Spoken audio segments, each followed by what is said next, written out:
Hello and welcome to this week's Confirmation to Go. And we are looking at the 8th commandment now.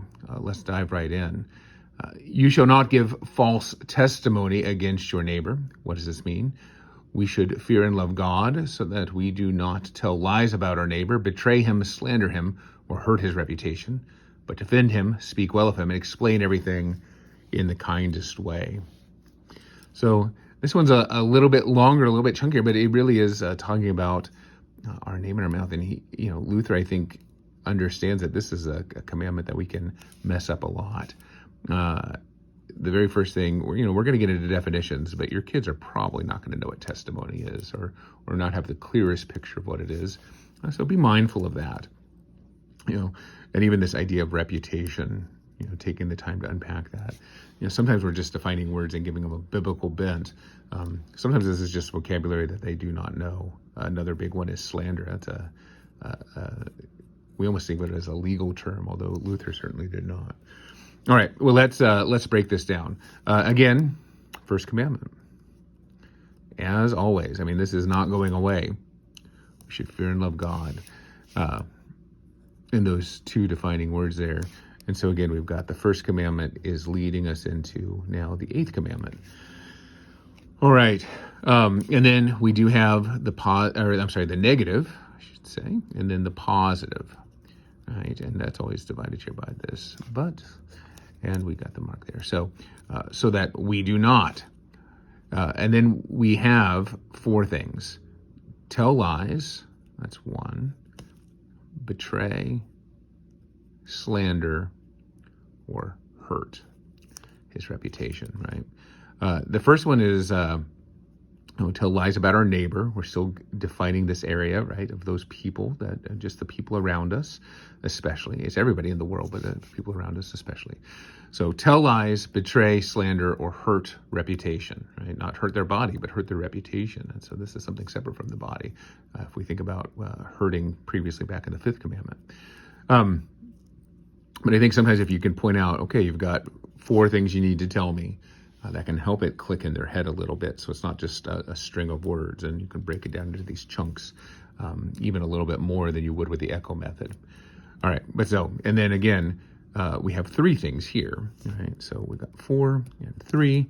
We're going to defend him, we're going to speak well of him, and we are going to explain everything in the kindest way. And I think this moves very slowly, and then just you get a little extra long here, but the kindest way is kind of very nice. So sweet. All right. This one may be one of the trickier one of the commandments that we're going to do. But again, the commandments are relatively short and nice and punchy. And I think if you work on this, do the echo method, you'll be fine. Now let's look at vocabulary for this, because I've already said this one has some tricky vocabulary. All right. Well, what is a testimony? Well, a testimony, you think about, sometimes it's always good to think about, where do you hear this language? And of course, we always hear about testimony in the courtroom. And when you go into the courtroom, they just want you to give an account of what you know, right? But we hear testimony in other places too. You hear it in the court. Sometimes you hear it in church. People will give their testimony, which is really how they came to faith. Kind of what their experience is. But you see that this is a personal experience kind of thing. The other thing is you'll see this for on commercials, right? People will give their testimony, which is to say, I really like this product. They generally don't let you give, if they're doing a commercial, they won't let you do a testimony that says this product stinks. Although, you go on Amazon, those reviews, those are really testimonies. Reviews and testimonies are similar in that regard, because they are supposed to be a reflection of your personal experience with it. And you just say, this is how I experienced this thing. And here are some good things, and here are some bad things that came with it. Right. But going back to the courtroom example, which I think is a kind of our main way of getting into this, is, if you go to the court and you say, I heard from so-and-so that this happened, that's not a testimony. That's what we call hearsay. Right. And that's one of the things we're trying to avoid is hearsay, where you're like, well, I heard from so-and-so who heard from so-and-so that this thing happened.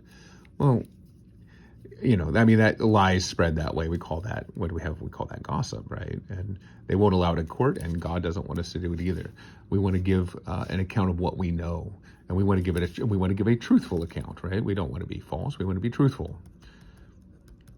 You certainly don't want to say lies about a person in that way and say, this is what I know about this person, and it's just not true. So be truthful.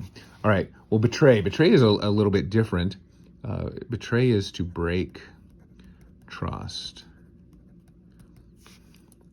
And I think here specifically, Luther has in mind sharing. I want to say, I'm gonna say it this way: sharing a secret. But let me unpack that, because I think we all know that can be a little bit fraught. There are certain things that if that are said or done that you generally need to share as a person.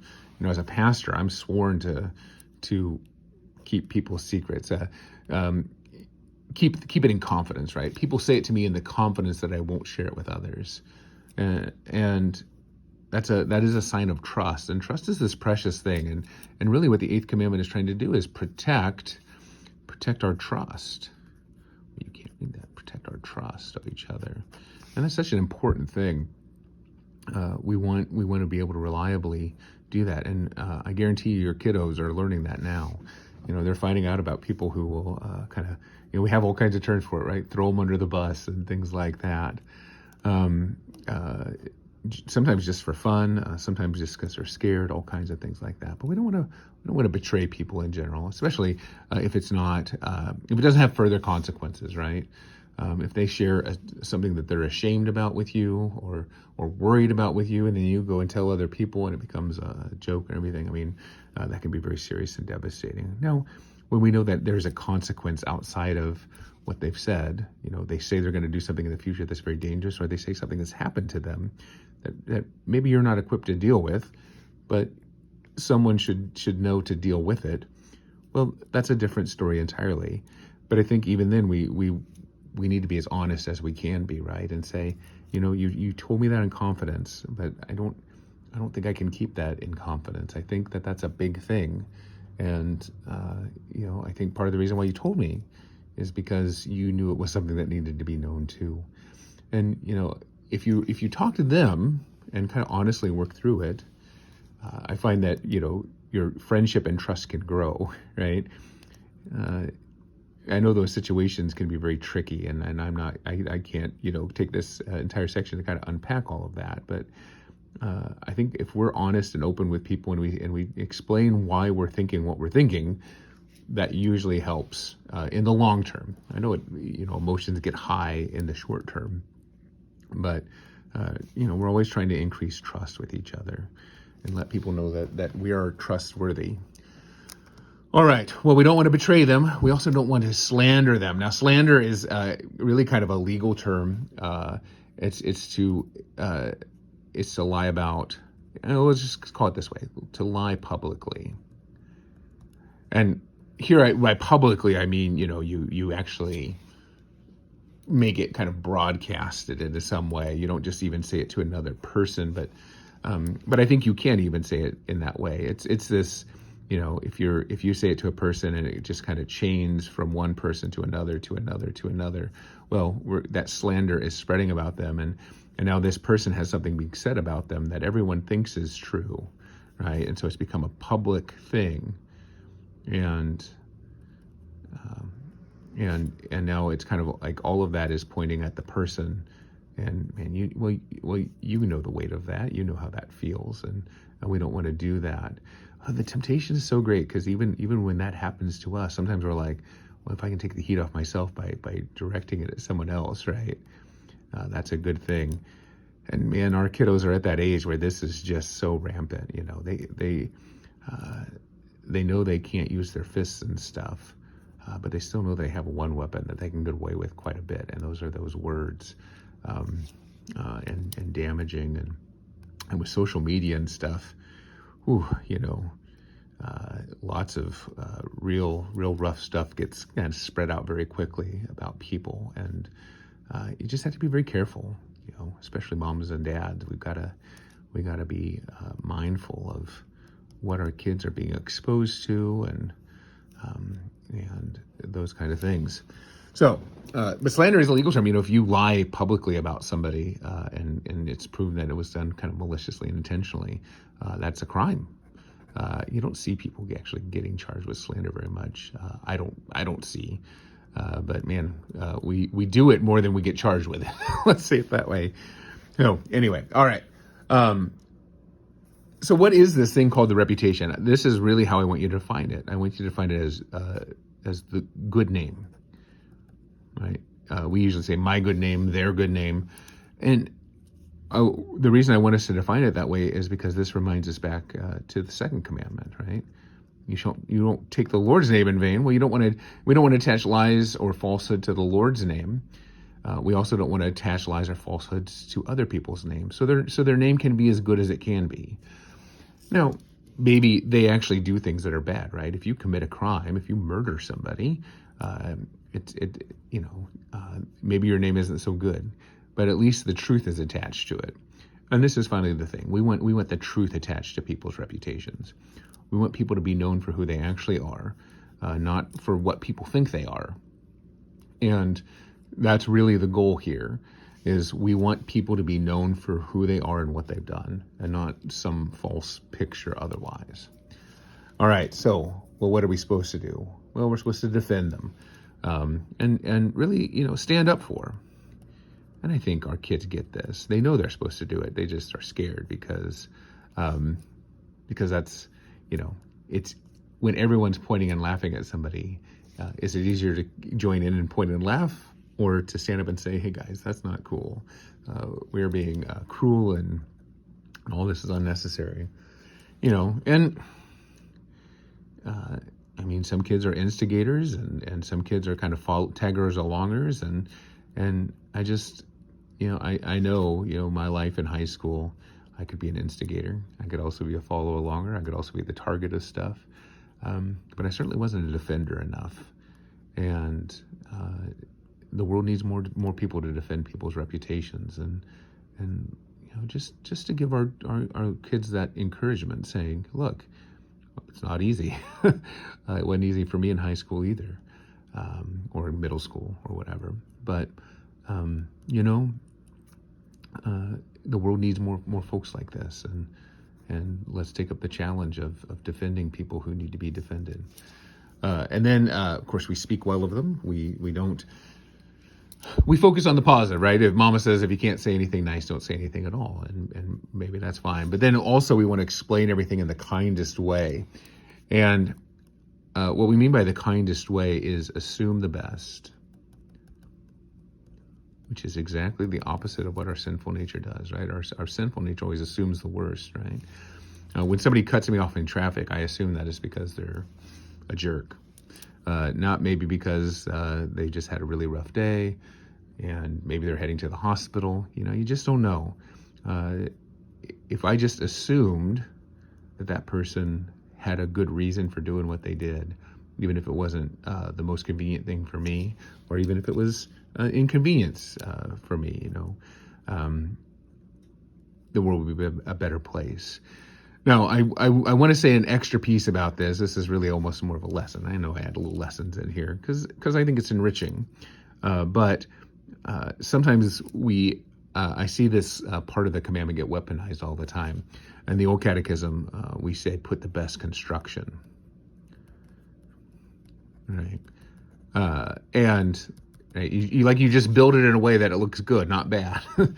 And people say, well, you're not putting the best, if you say something is bad, you're like, oh, you're not putting the best construction on this. I'm like, well, sometimes maybe I am. Maybe I'm just pointing out an error. Maybe I'm pointing out a flaw. Maybe I'm pointing out a false teaching. And that is the best construction still.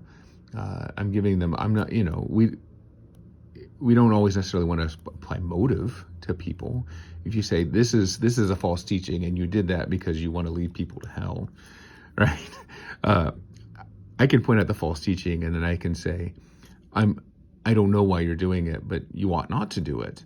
And if you could explain why you're doing such a thing, please let me know. It's if somebody came and broke into your house and stole your stuff and you saw them and you went to court, putting the best construction on things is still giving a true testimony, right? We want to be truthful still. And so the best construction is always the truth. And don't let people use this. Now, usually, because this is a very kind of churchy idea, right? It usually happens in the church. I hear it more as a pastor than I did as this, like a kid. But the truth is always the best construction.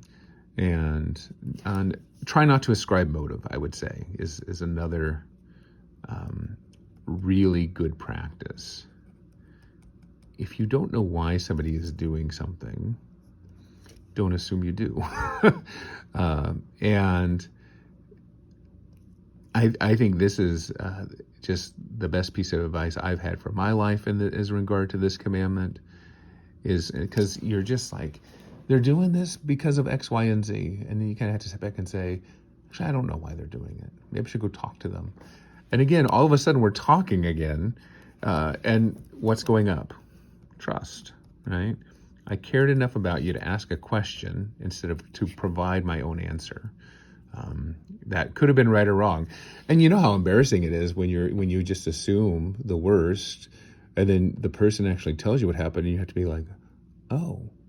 And sometimes it's quite embarrassing because we've made actions based on the assumptions we've made, and that other person is upset because of those assumptions we've made. Now, do people lie about their motives and things like that? Well, of course they do, and you have to be somewhat on guard against those things. But here we have this picture of life that is very nice, and we're trying to create a world where we can trust each other. And so maybe there are people who aren't trustworthy out there. They're scoundrels, right? That's a good word, scoundrels. But just because other people are scoundrels doesn't mean we want to be scoundrels too. And we also don't want the scoundrels of the world to make us miserable, because we have a God who died on the cross to save us from our sins, and we have forgiveness. And so we can boldly take up the challenge of doing the hard things in that truth. Well, all right. I hope you found this useful and informative, and God's blessings to you on the week ahead.